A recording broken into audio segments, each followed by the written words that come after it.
So this is the ideas. Yeah, this is where I kind of tinker away, and then probably 90% of the stuff I tried, doesn't really come out as anything. So, I have a lot of fun in the process. So. Yeah.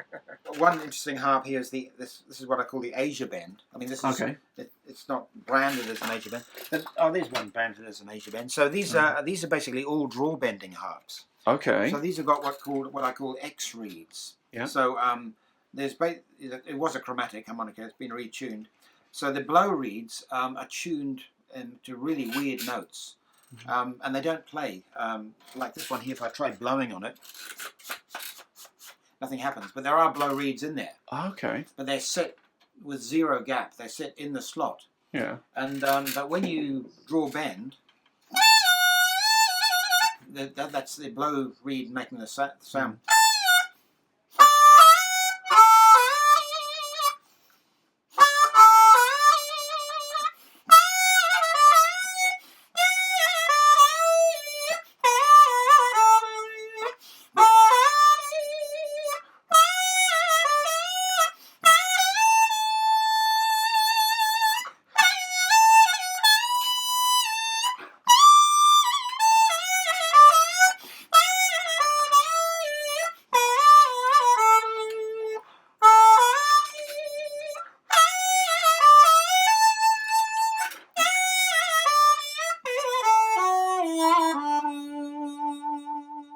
So that's all draw notes and all draw bends. But I'm getting some really big bends, which are because of the way the blow reeds are tuned. So it's kind of a strange harp, but it's quite a nice one. I really for me, I really like it. Yeah. So the blow reeds aren't kind of playing in and of themselves for the note they're tuned to, but they're doing an important job in that for your bending. That's right. So basically, when you do the draw bend, they start vibrating and make the bend note, as we were talking about before. Yeah. But if you just blow on it, nothing happens. It's all drawn. Yeah. So it's kind of a quirky harp, but it really works. Works. So I use that one for more soulful kind of things. Yeah. And I've got one especially for like Bulgarian music. What's this one? Irish music. Yeah.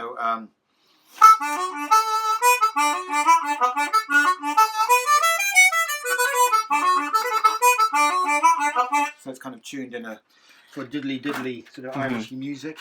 This one's more Bulgarian, I think.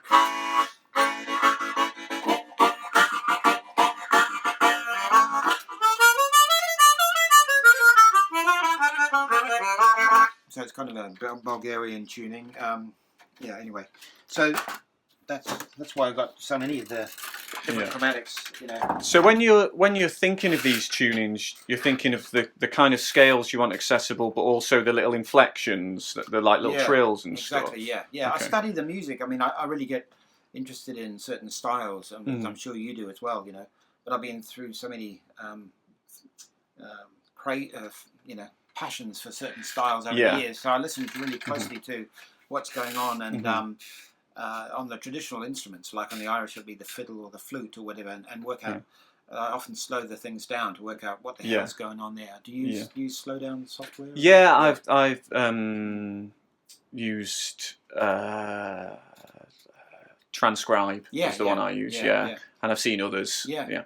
Well, even on YouTube, you can slow down the video. Yeah, it's amazing now. You really learn so much doing that. So I analyse the music, listen to my favourite players, work out, and then if I haven't got a harmonica that does the job, then I think, well, okay, so I take that one and tune that one there.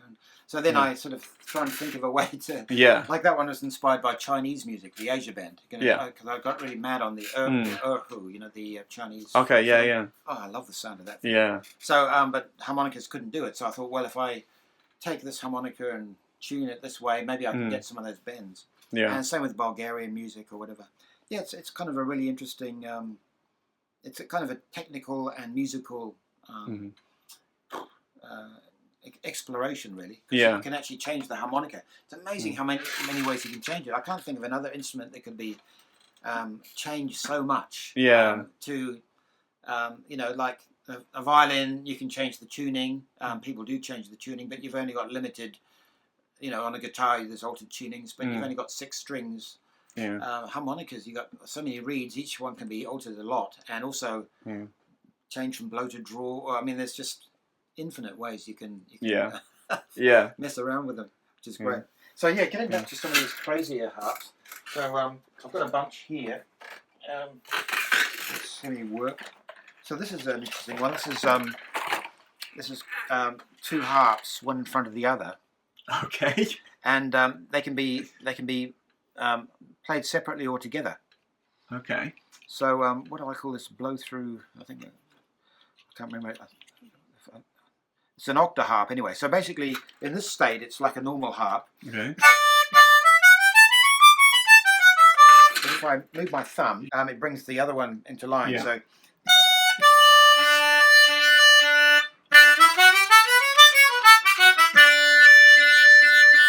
So you can play with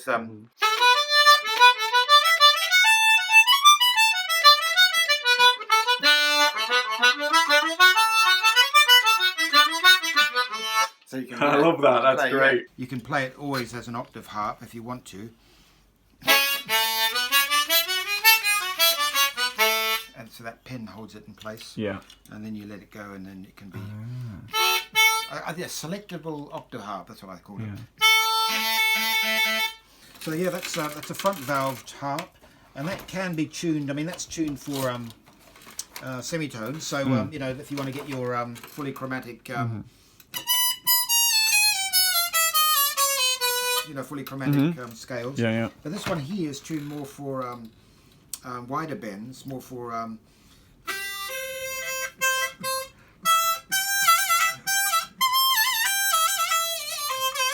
so the bend's going to go down to the next. So here's 4. This is tuned in a chromatic solo tuning, but solo tuning suddenly becomes incredibly expressive. So if I go say 4 blow.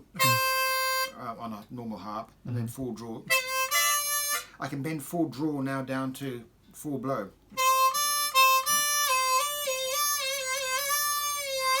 I can bend 5 blow down to 4 draw. And I can bend 6 blow down to 5 blow.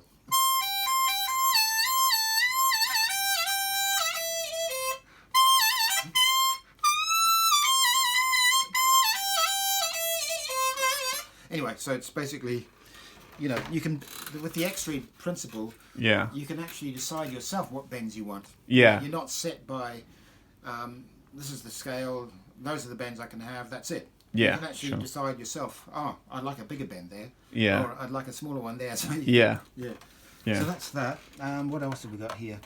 This is a kind of another slightly crazy harp. This has got a front slider and just 2 reed plates, but the reed plates are offset, so you can see you've got your blow reed there, and your draw reed is set halfway sideways, so you can see they're offset. And this is what the comb looks like. Ooh, really weird. And basically, it's a bit like the slip slider, which we messed around before. It brings new notes into alignment with each other. Yeah. But it does it with a slider instead of with the reed plate moving. So you know, when we were looking at hole number 6, you've got your 6 blow and your 6 draw. You can bend 6 blow, bend 6 draw. You can't bend 6 blow. But now, when I move the slider, it actually, there's your 6 blow and 6 draw in that hole there. Yeah. When I move the slider, 6 blow stays there, but it brings in 5 draw. Okay. So now I can bend the 6 blow because it's got 5 draw next to Okay. it.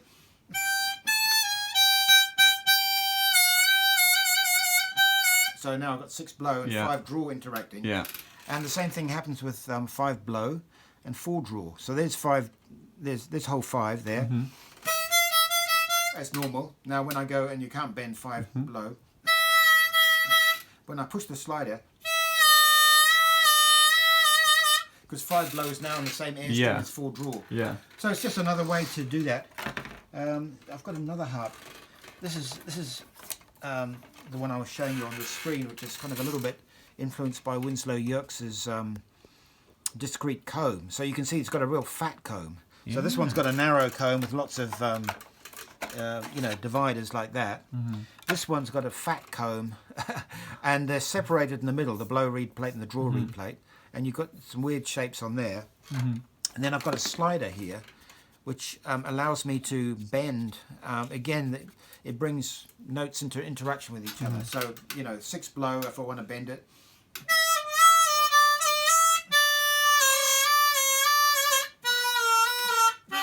So I can bend. It's not working too well. Yeah, that one's not working too well. I haven't looked at that for a long time. But anyway, it's the same kind of idea of using existing reeds and finding ways with sliders in this case and a straight comb to bring that reed into the same airstream as that reed where it wouldn't normally be. So it's another approach with the same as the slip slider. Slip slider is obvious. You just move the entire reed plate. This one's leaving the reed plates in one place, but then moving a slider. Yeah. What else we got? Oh, this is the old MB30. This has got 30 reeds. Now, this was made by my friend Zsombor Kovács from Hungary, and I think you'll really like this harp. It's got 1 blow reed plate there. Yeah. Then it's got a draw reed plate, and he is amazingly has milled halfway. A reed plate is 1 millimeter thick, right? Yeah. He's got his milling machine. He's drilled halfway. He's milled halfway into the reed plate. That's 0.5 millimeter, and he's nested another reed plate into that one. He's nested the reeds into the. What? Yeah, it's mind blowing. It's amazing. But the effect of it, I'm pretty sure it is working. So you should be able to bend every single blow and draw note on that. I think 6 draw and 7 blow won't bend, but all the others will.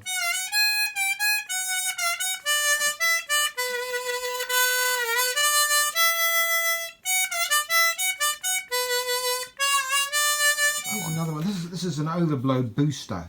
So you're aiming for the overblow as normal, but that's going to make it a lot easier. Kind of thing. Yeah. Just try for an overblow and then press. So if I'm going. Oh yeah. So it didn't want to go. Yeah.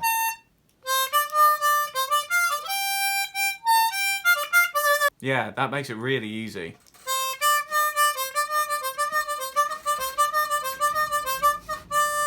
Basically using chromatics to get all bending notes, using a chromatic basis, but it's an all bending diatonic.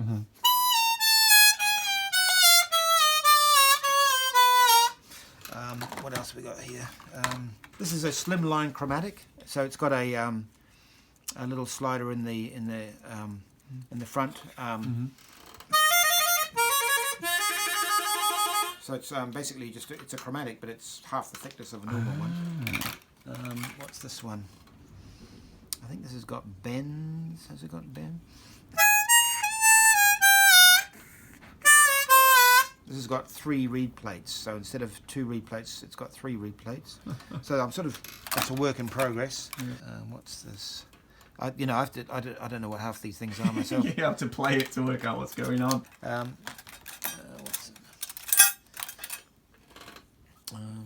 What's this? Oh yeah, this is interesting.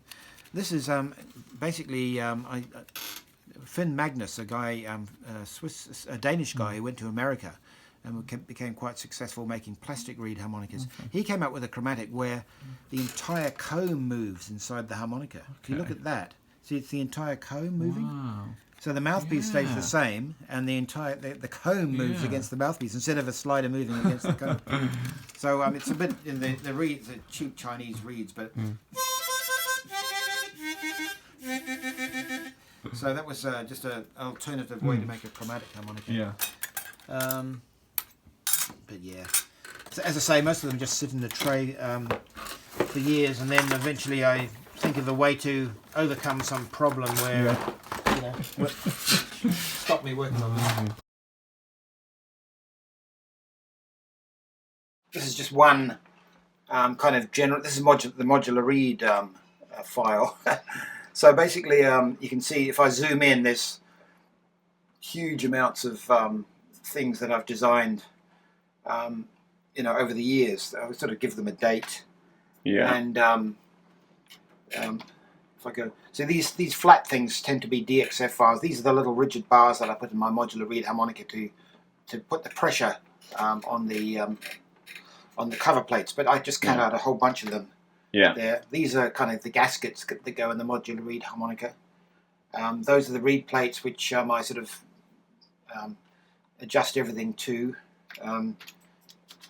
These are sort of gasket valves that I've designed for them, little, just this is all to do with you know, modular reed stuff. Maybe some combs that I've designed to do with you know, maybe different types of combs that I might use or not. Well, and they'd be 3D printed. Anything 3D is normally 3D printed. Yeah. Oops, sorry. And then over here we've got, this is just one file, but these are kind of like for getting things laser cut. You need to have jigs. So these are kind of cutting jigs. These are just some ideas, you know, what to do with reeds, you know, messing about with, just an idea. I wonder what happens if you have reeds in an arrangement like that. You could have four reeds in one cell, you know. So they're just kind of ideas that I think up one day and then think, oh, I wonder what happened if I did that, you know. So then you can just come and design it, and you can make the parts. And I mean, that nothing ever came of that, to be honest. But you know, in the future, something might happen, and then I'll come back to what I did there and trying to make my own laser cut reeds. What am I doing? So these are more modular reed harmonica kind of ideas. So this is all to do with modular reeds, and then if I want to, I've got you know, this is a file just full of alternative diatonic ideas. Wow. Triple plate, slider.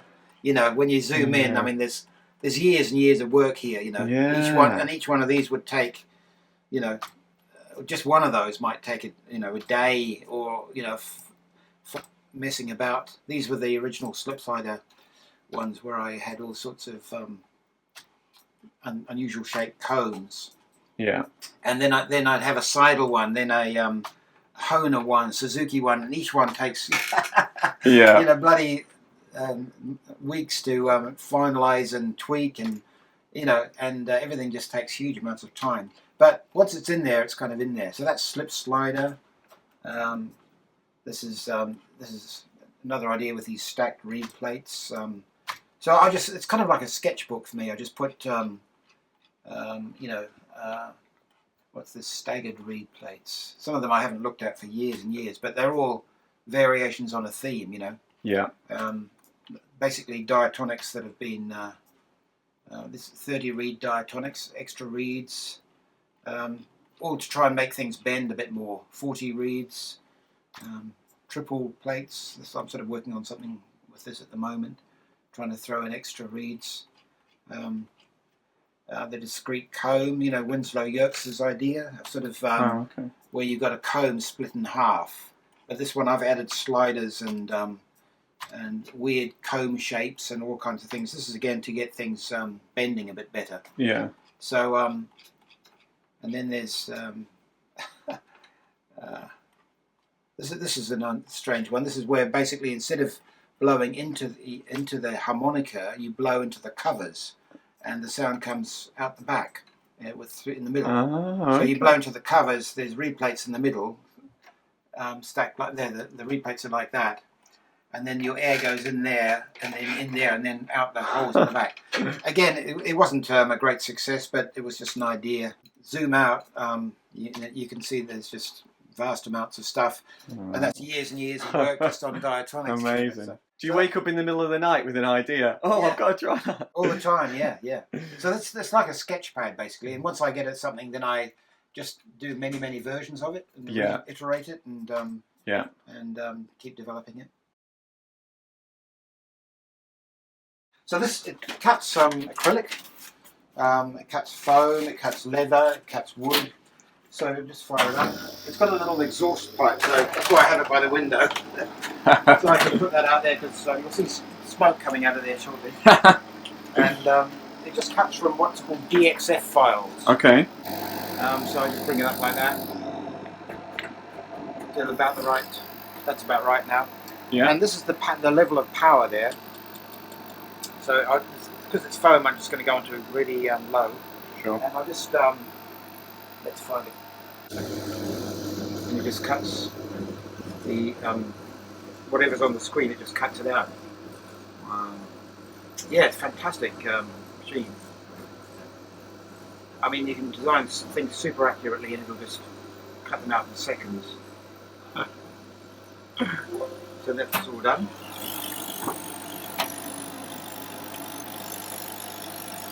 Maybe yeah. Normally things just fall out, but see, that's a piece of foam. Right. I'll cut a bit of acrylic now, maybe. Yeah. So acrylic cuts beautifully in the laser cutter. If you want something stiffer and more rigid, perspex basically. Anything else to cut? Well, I'll cut the same thing actually. So I'll just initialize it. So now what I have to do is slow down the speed. Yeah. And wind up the power. And now we'll cut the same thing.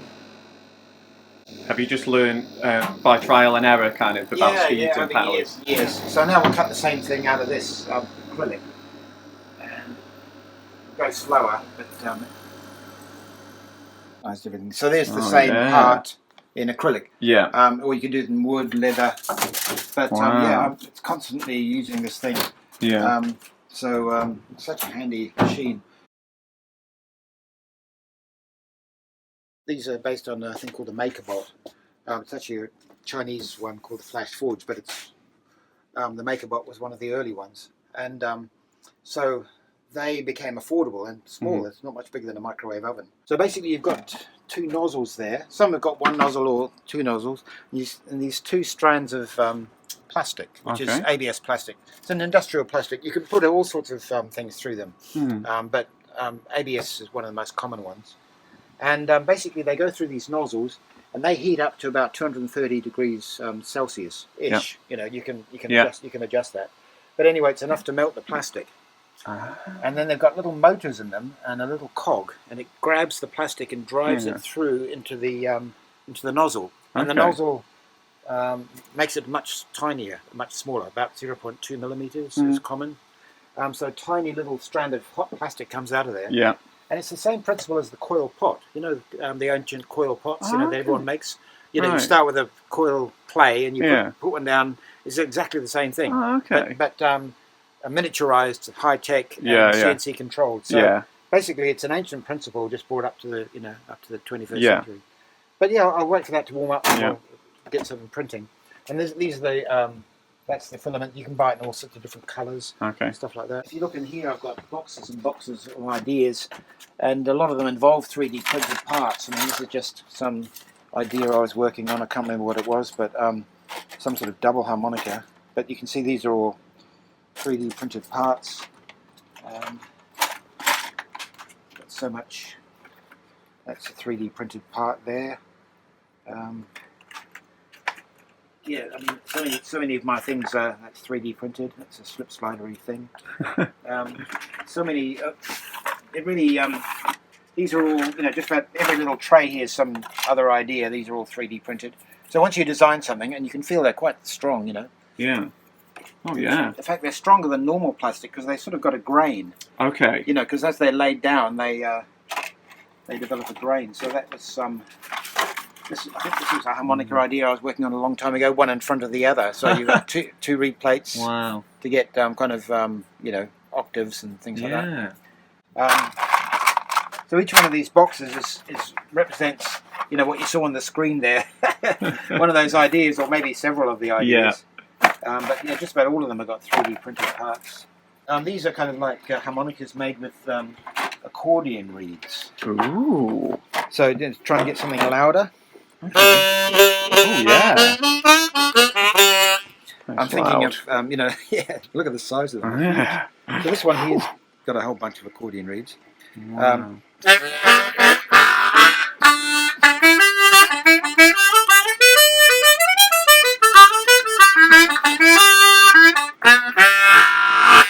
So the idea is just to get more grunt. Yeah. You know, maybe for like pub sessions. Okay. Where you're up against accordions, concertinas, fiddles. Yeah. So just to give the harp player a bit more. Yeah. Prints can take you know, hours.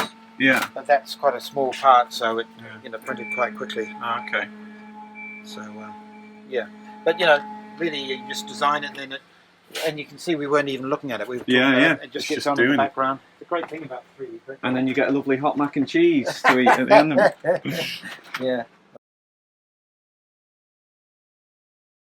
So the modular reed thing comes from the idea that so many reeds get wasted, right? And people buy new harps and all that when one reed breaks. But also this idea of creating all kinds of tunings really quickly. Yeah, it's two things. It's basically easy repair. Yeah. And that anyone can do. So I've got some made up here. So maybe if I pull one apart. Yeah. Where's this screwdriver? There we go. So so you can just basically, you know, say a reed goes, you know, 5 drawer or whatever, as often happens with a lot of people.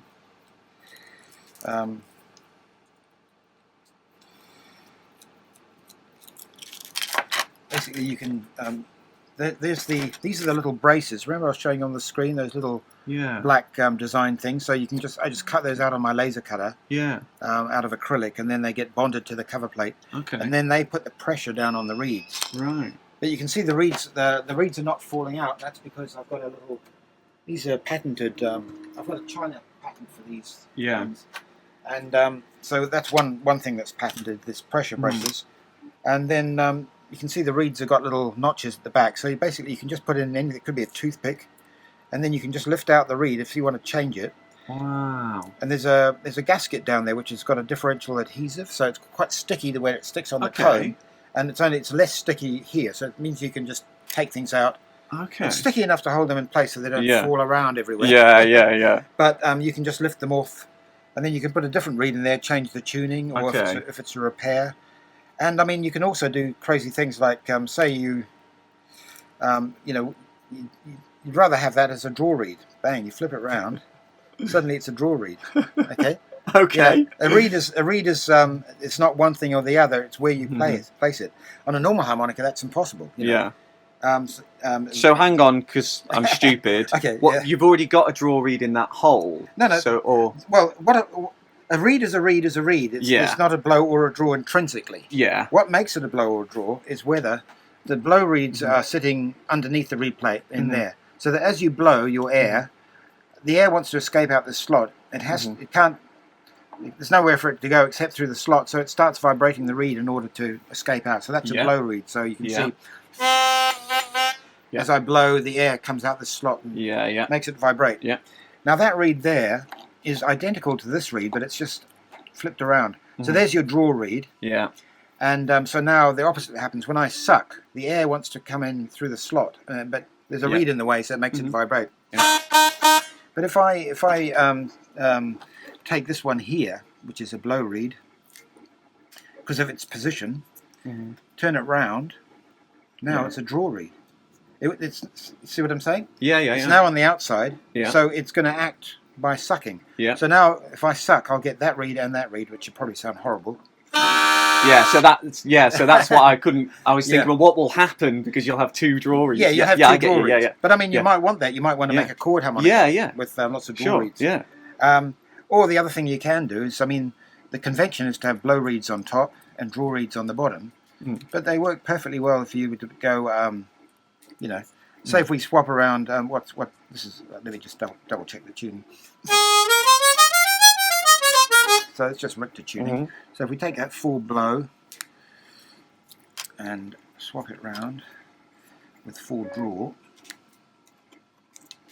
I need something slightly pointier than that. So there's full draw. It's a draw reed because it's sitting on the outside. Yeah. We could take that up, put that up the top there. You know, so we could put full draw on the top of the harp, and we could put full blow on the bottom of the harp. Because it's on the inside, it's still going to act as a blow reed. Yeah. But that was up there. Now it's down there. That was down there. Now it's up there. But they're still going to work. Yeah. Yeah. So it's just pure convention that the blow reeds are on top and the draws are on the bottom. Yeah, yeah. But that's the kind of thing that you can do if you're. And if you if you flipped all the blow reeds, for example, but you maybe chose specific blow reeds so they harmonise. Oh yeah. You could have on every hole you could breathe in and you get like 2 notes that harmonise or something. Yeah, that kind of thing. Yeah, you can make chord harmonicas. Yeah. I have made some. I don't have one with me because I sent them up to this guy called Moses Concas. You know him? No. He's a really good beatbox harmonica player. Cool. He's an Italian guy, lives in London. And I just said, look, I'm making these crazy chord harmonicas. So anyway, for repair, you can see you don't need any skills. Yeah, yeah. So because I'm always put off because I'm not a mad scientist. I'm not even practically minded at all. Yeah, sure. So I am the kind of person who's put off. Yeah. Even trying to replace one reed the difficult way kind of thing. Sure. So I mean that looks a lot easier. Yeah, it is. I mean, basically, you just need a screwdriver to take the cover plates off, and apart from that, you just need a toothpick. Yeah. So that's all. Oh damn! I lost a screw there. Give me a second. Actually, the hardest bit is getting the cover plates off and putting them back on. So give me a second. Might as well put it back before we move on to something else. So the idea is some easy and cheap repair, and also for those who like to mess around and change tunings and experiment. Yeah. It lowers the barrier to trying things out. Yeah, yeah. And you can do it in kind of seconds, can't you? Like try something like, I don't like that. I'll try this instead, kind of thing. Yeah, and also I designed these little trays. So you can actually, buy spare reeds for them. So say you keep on breaking the 5 drawer, you could have 10 5 drawers in there. Keep yourself going for years. Yeah. Or alternatively, if you want to experiment, change your, you can think about it. I'd like to lower the 3 drawer sometimes. That'd make it a minor tuned harp. Okay, I'll get one of those. I love a country tuning, so I'll get I'll get an F sharp. Yeah. Then you can just put it in. Suddenly you've got country tuning. Yeah. Yeah, I suppose if you fancied having a country tuned harp for like one session or something, or just for a bit of fun, one afternoon, then you've got one, and then it's back to Richter again. Yeah. Exactly. Yeah. And these just held in with magnets. These covers. Okay. So I cut these on my laser cutter as well, acrylic. And that's just kind of board, and as you can see, there's little magnets in there. Yeah.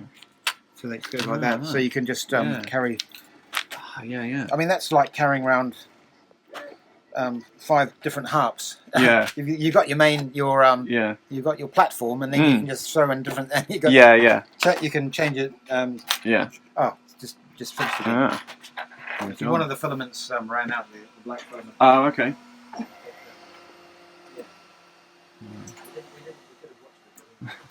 So anyway, that's the modular reed system. So are they? You're selling them at the moment? Yeah, just a limited release of 70 harps. Okay. And they're fairly expensive at this stage. They're 90 quid each because there's been years and years of work on them and buying all the parts and blah blah blah. And they're quite hands-on. But my hope is to basically prove the principle and then get to the point where I can either hand it over to a manufacturer or else buy shitloads and get the price right down and hire people to do it. And So it's a kind of a.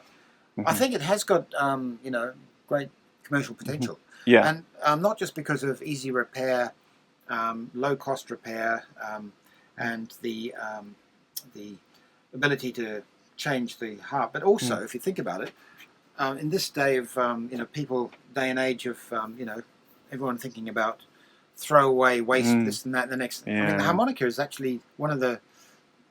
It's quite an old-fashioned instrument in the sense that for 90% of players, it's a throwaway item. Yeah. A reed gets stuck. It could be a bit of fluff, but they don't know about it. Yeah. It's certainly a reed breaks. 90% of players just throw it away. And that's kind of like a waste of materials, a waste of money. So I think the modular reed harmonica addresses that issue really well. I mean, basically it allows people to keep things going and repair things without throwing away stuff into landfill. I mean, harmonica is not a big thing to throw away, but it is still materials, good materials, and money and time. So half valving. So basically, on a standard diatonic, you've got no valves at all, which is great. I mean, because valves can cause problems and stuff like that. And the other thing is that valves mean that whenever you blow a note, some of your air is going to escape out the draw reed slot. That's why it's good to have the gaps, quite tight. If you have a big gap on your draw reed slot, as you blow, quite a bit of the air will go out there, and you won't get a strong blow note. And same with if you draw, you get a much better draw sound if your blow reed gaps are small. I mean, people think, work on the draw reed, to get a better sound, but it's actually the blow reed gap that you want to look at to get a good strong draw reed. So you want to have your gaps smallish, but even so, even with small gaps, some air will escape out the other hole. And the good thing about that is you get an interaction between the two reeds, whether you're blowing or drawing. So when you're drawing, you get the interaction, which is, you draw and then you'll blow. You'll bend, okay? And it was only in the people have been bending notes for decades, probably a century or more. But it was only in the 1980s that this guy Robert Johnston on Australia worked out what's actually going on. Okay. The main principle is you get that interaction between the blow and the draw to get the bend. And the same thing or the opposite happens when you're overblowing. When you overblow, it's actually the draw reed that makes the overblow. Yeah. So when you overblow 6, it's not blow 6 that rises. Yeah. It's your draw 6. So the 6 blow kind of gets choked. Yeah. As part of the process. Draw, yeah. And you can get a better overblow if you actually stop the 6 blow altogether. And likewise. But so anyway, without valves, you get this interaction on blow and draw. With half valving, what you do is you close off the lower pitched note in each hole when you so in the bottom 6 you've got your draw notes which are higher than the blows. So you put a valve over the draw reed reed plate so that when you blow, the valve closes over the draw reed, and your air only goes to the blow reed. So normally some air would escape out the draw reed slot. Put the valve there, it closes down, so all your air only goes to the blow reed, and that means you can get kind of more isolated reed expression, like on a chromatic. Yeah. You get a stronger blow note, and you can put vibrato on it. You can kind of give it bending, which you can't do when there's no valve there. It's not the same kind of bending as interactive reed bending, but it's still expressive. And so that I quite like, I sort of like that sound. So I started half valving, I came up with the idea back in about 1980, and I started half valving from then. And more and more people have taken it up over the years. It's still not a mainstream thing, but say P.T. Gazelle uses it really well. And he actually uses the valve bends to get notes. I don't tend to do that, I just use them for expression. Okay. But, so that's what half valving is. It basically brings out the more expression and power in your low pitch note in each hole. So it'll be the low 6 blow notes and the high 6 draw notes. Yeah. I think that's one of the things, when I first heard your playing, I think that's one of the things that stood out for me. I wouldn't have known how you were doing it, but there was something, as you say, those I'd be kind of like, well, how's he getting that lovely rich vibrato on what I think is a lower blow note or something, Yeah, half valving will do it. And I mean, there are half. I showed the idea to Suzuki when I was living in New Zealand back in the late 80s, and they put it out in the ProMaster, which is still going. So there are some half valved harmonicas you can buy. Yeah. So some once you get used to it, it's kind of hard to go back because you're really so used to that expression. On the other hand, you can't overblow with valves in. So if you're really used to overblowing, you wouldn't want valves in your harp. Yeah. Personally, I prefer the sound of the valves, and you can get valve bends. For instance, so you can use them to get the missing notes, but they're probably not quite as predictable as with overblows. Okay. So but I like the sound. So if I want to play more jazzy, I'll use a chromatic, which I also half valve. Okay. So on my chromatics, basically chromatics come fully valved. So you're getting rid of some of the valves on half a the valves. chromatic. That's right.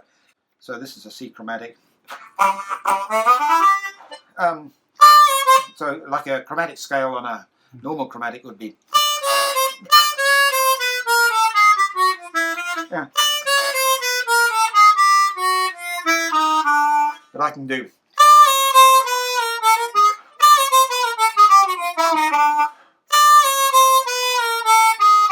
So I can just about every button note I can alternate. I can choose a bend instead, a draw bend.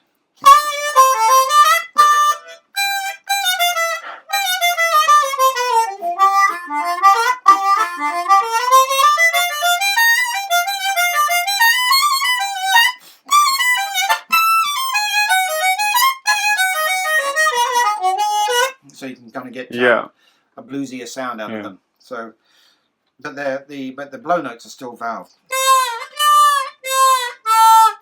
But I can bend all the draw notes. Yeah.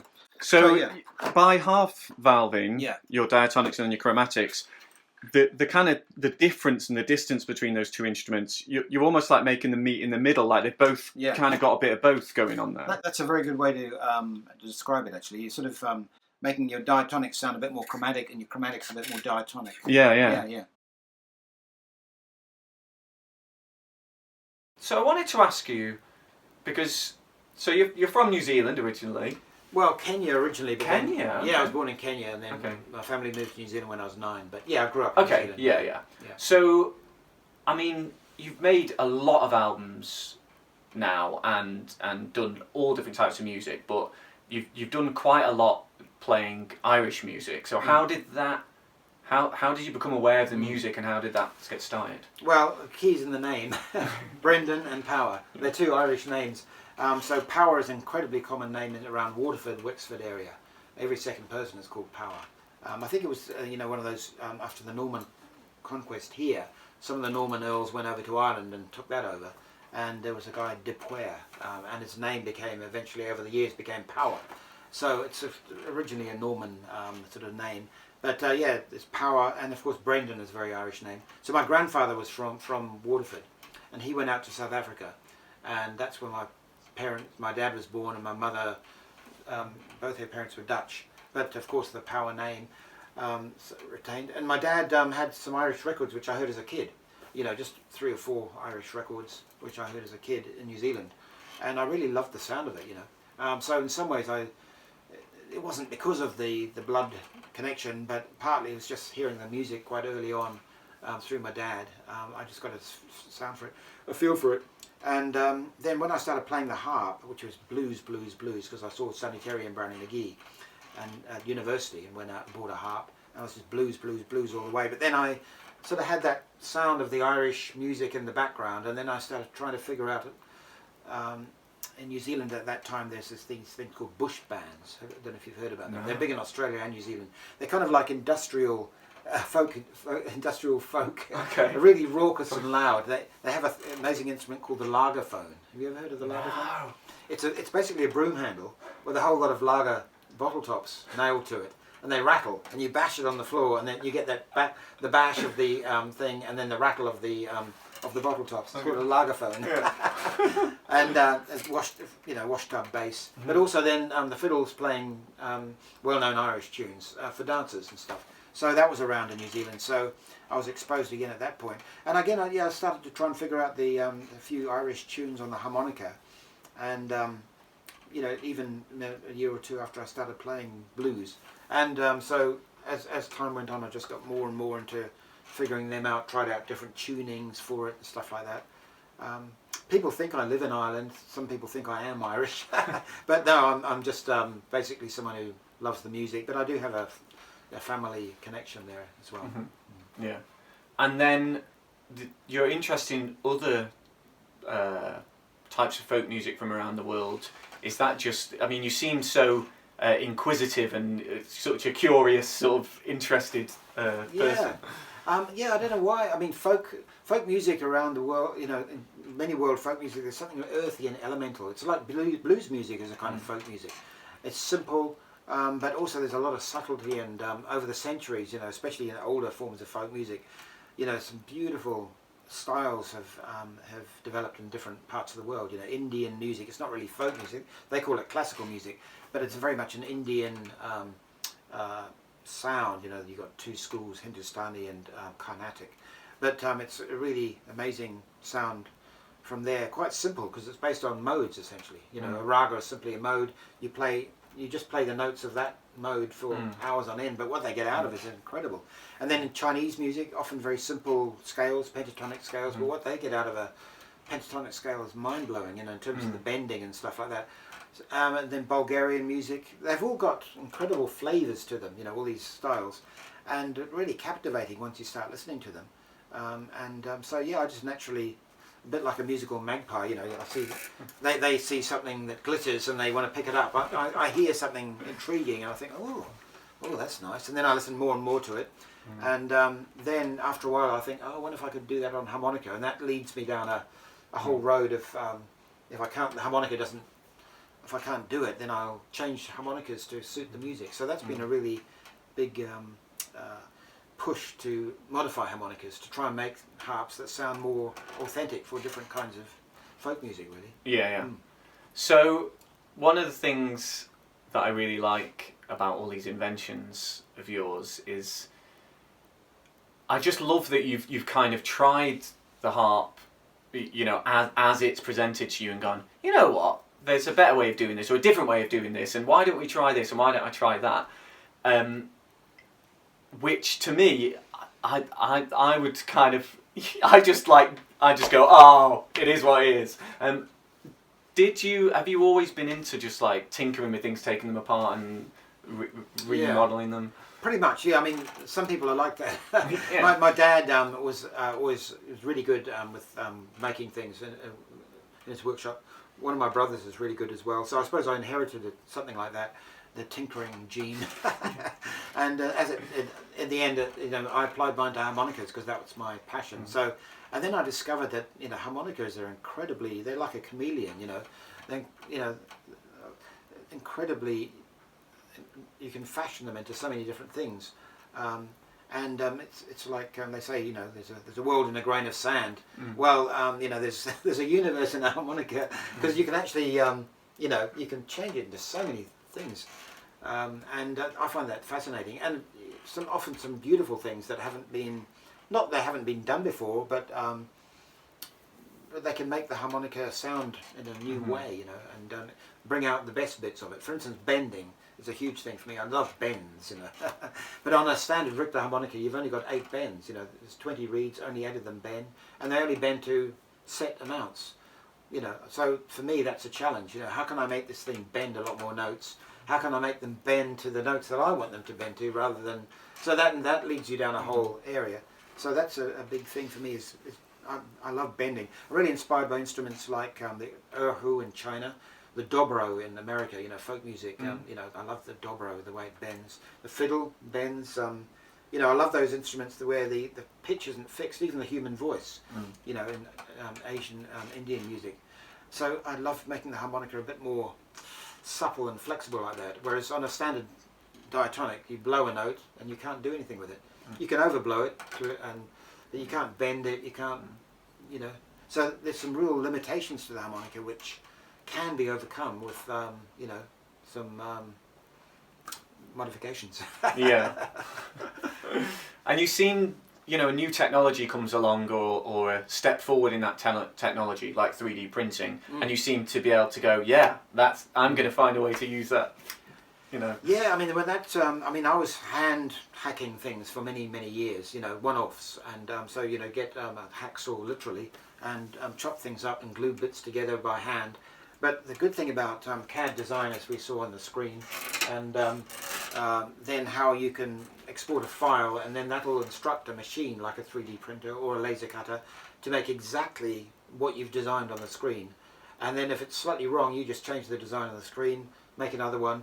And the great thing is that these days, all these amazingly intricate maker machines are so affordable and quite small. So, you know, you can see in my tiny little loft up there, I've got several of them, and the stuff they can do is amazing. So it just allows someone with with an interest in that stuff and some ideas to put your ideas into physical form. which wasn't possible in the past, or if it was, you would have had to pay someone a shitload of money to do it in some expensive workshop, and then if you wanted to change, that's going to cost you another shitload of money. Whereas now, if I need to move something half a millimetre that way, I just change it on the design, cut or print a new one, and bang, in half an hour I've got something that's better. So it's a mind-blowing difference, and it's not just me. It's millions of people around the world using them for all sorts of things. If you just go on YouTube, and people are making incredible things with these machines.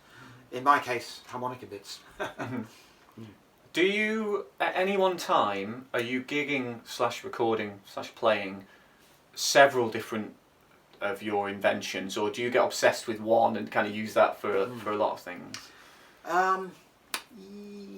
Yeah, I go through phases. I mean, often it's to do with the style of music. For instance, with Irish music, then I would have worked, came out with this thing, the slide diatonic, which allows you to get trills and stuff a bit more like a flute or a whistle. So that was, quite a few years ago now, probably in the 90s. I sort of came up with that and used it on a couple of albums. So I would have been quite focused on that harmonica. I would have still been playing my blues. Blues never goes away. I love the blues harp and the blues. Then for more recent times, I got interested in Chinese music, and I came out with that Asia Band. So I was spending quite a bit of time playing that. But I would still be playing other harps as well. But I would have had quite a phase on the Asia Band. Now it's just one harp in my box, and I pick it out when I want a certain sound. Okay. What's the characteristic of the trills in Irish music? What is it you wanted to make of it? Well, yeah, they call them decorations. I mean, basically, there's they're really integral to the music. I mean, you don't just play da da dee da da do. You go da da diddly bop diddly bop bop diddly do. Sort of you just flavour the music with these little trills, and different instruments can do different ones. For instance, a tenor banjo can only really do. Well, it's pretty hard for it to do multi-note trills, but it's really good for it to do the single note repeated. Which a trill like that. So on the harmonica, you can kind of do that with a fluttered tongue, or you can go, you can do triplets like that. And then on the fiddle and stuff, they can do quite intricate rolls when they go up to the note and then down to another one. And some of those, you can't do the exact same thing on harmonica, but you can use the slider to get the flavour of the roll and make it either go up or down. But even so, even with that, I'm finding on MIDI harmonica, which I'm getting into now, you can actually get even further with those kind of decorations. Obviously it doesn't come out sounding like a harmonica, but it does give you the ability to sound more like a fiddle and flute, and get more into the more intricate high level decorations than you can on harmonica. But even with a traditional harmonica, you can do a lot. Do you play other instruments, or have you played other instruments? I played mandolin quite a bit for a number of years. I don't really play it anymore, but I made up quite a few tunes on it. What else? I do a bit of mouth percussion and beatbox. I tried the bodhrán for a while, but yeah, it's pretty much. I mean, the harmonicas. I've got so many different tunings; they're almost like different instruments. So there's enough to keep me going. Like I've got probably 5 or 6, 7 different tunings that I carry around in my box that I need to be able to pick up and play. And for most people, that's kind of like But I'm sort of. But yeah, they are like 7 different instruments in a way. And also chromatics and diatonics. So to be honest, the harmonica is enough for me. Yeah. And then MIDI harmonica is a whole new thing altogether. That's amazing. I love it. I read on your website a bit about the Riverdance work that you did, and was it the case? I can't remember the guy's name, that you were kind of depping for this guy on a tour or something. So you had to kind of make the harmonica fit his place in the band, kind of thing. Yeah. It's a guy called Morchin O'Connor. He's a brilliant button box player, and of course on the button box you can play a lot more intricate stuff than on a harmonica. But so I was suddenly offered this gig at the Hammersmith Apollo when it first came over. It was huge, and he didn't want to do London, so he said, "Do you want to be my dep for the London run?" And so the composer was a bit dubious, but anyway, he said, "Look, take it away for a month and see what come back in a month and we'll see how it goes." So I took this music away, and I was just, oh my God, how am I going to play this? So what I did in the end was, for each piece, I created a really strange harmonica that could do just that piece, you know. So if there was a big leap of an octave leap or something in a particular place, I'd tune a slider note so that when I hit the slider, it would jump up to that note. I mean, I'd never use that harmonica for anything else. But basically, with hacking about all these harps, I was able to play the music pretty much, you know, exactly as it was written. And then in a month's time, the composer had to listen to it. Oh yeah, that's working. So I got the gig, and I mean that's the best paying gig I've ever had in my life. I was about 3 years, paying shitloads of money a week, and it was a good gig. But like any gig, it kind of got boring after a while, so I wanted to stop. But yeah, it was good.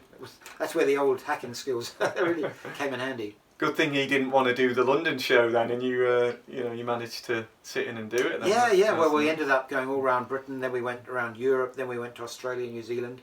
At the height of its popularity, I think there were 3 shows around the world. There was one permanently in America, and then we were doing Europe and Southeast Asia. I think there was another one somewhere else. So. I remember seeing it on TV as a kid. It was massive, wasn't it? You know. It was this huge spectacle with Michael Flatley and all that, you know. Yeah. It was a show, you know. I mean, to be honest, I mean, we were playing, but I think quite a bit of what the sound was coming out was pre-recorded. So we were playing, and we were kind of mixing what we did with pre-recorded. The taps were pre-recorded. So, but there's the dancers, and a few times that you know, you know, the dancer would slip. And then the taps just kept on going, you know, because they were on tape. So that was, you know, when it got shown up, that approach. But yeah, it was a very slick show. It was great. Yeah. And you've done some amazing session work. I mean, Sting, I'm off to see Sting soon. Van Morrison, I saw Van Morrison a few years ago.